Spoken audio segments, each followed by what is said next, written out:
However, although there's a consensus in Madisonian scholarship about Madison's special concerns for the property minorities, the way it's formulated very much understates the point.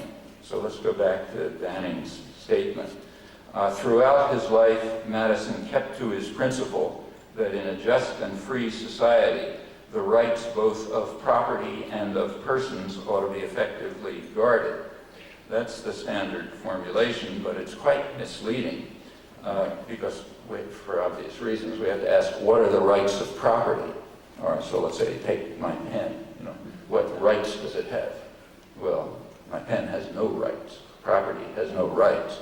Maybe I have a right to the pen, okay, but that's a personal right. It's my right. It's not the pen's right.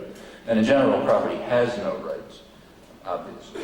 So when people talk about the rights of property, what they mean is the rights of persons to have property. Furthermore, the rights of property are quite different from other rights. So for example, if I have the right of free speech, it doesn't infringe on your right of free speech. But if I have the right to this pen, it does infringe on your right to this pen. You don't have it. Okay? So this is the one right which differs from all others, and that if one person has it, everyone else doesn't have it. Okay? So it's a personal right, but a right that's different from others.